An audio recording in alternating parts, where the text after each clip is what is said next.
દેવભૂમિ દ્વારકા જિલ્લામાં છેલ્લા કેટલાક દિવસોથી પેટ્રોલ અને ડીઝલના વધતા ભાવ વચ્ચે મર્યાદિત જથ્થાની સમસ્યાએ લોકોની મુશ્કેલીમાં વધારો કર્યો છે. ખાસ કરીને ખેડૂતો, વાહન ચાલકો અને દ્વારકા દર્શન માટે આવતા યાત્રિકો ભારે હાલાકીનો સામનો કરી રહ્યા છે.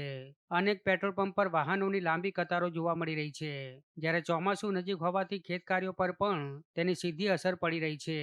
જિલ્લામાં અનેક પેટ્રોલ પંપ પર ઈંધણનો મર્યાદિત જથ્થો મળતા વાહન ચાલકોને લાંબા સમય સુધી કતારમાં ઊભા રહેવાની ફરજ પડી રહી છે.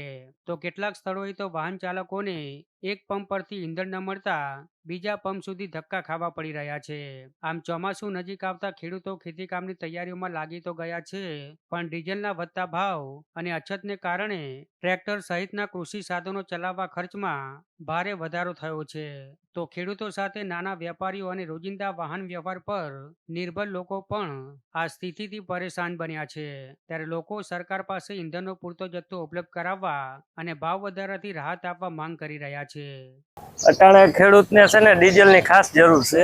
અમારે ડીઝલ વિના કોઈ ખેડ થતી નથી, વાવેતર થતું નથી. ખાતર વાવવું હોય કે પાયાની જરૂરિયાત અમારે ડીઝલથી થાય. અત્યારે કોઈ આગળ બળદ કે છે નહીં કંઈ, ડીઝલ ટ્રેક્ટરથી જ બધું કરવામાં આવે. આજુબાજુમાં 15-20 પેટ્રોલ પંપ છે, અહીંયા ક્યાંય ડીઝલ મળતી નથી. મારી એક એવી માંગ છે કે ખેડૂત માટે ડીઝલની વ્યવસ્થા થાય ને તો બહુ વધારે સારું. નકર વરસાદની આમનામ સમય થવા આવ્યો છે, ડીઝલ નહીં મળે ને તો અમે ખેતી જ નહીં કરી શકીએ. ખેતી નહીં કરી શકીએ તો આમને વરસાદ થઈ જાય તો અમારે વાવવું કઈ રીતના, વાવેતર કઈ રીતના કરવું. હવે કોઈ આગળ બળદ ગાડા કઈ છે નહીં.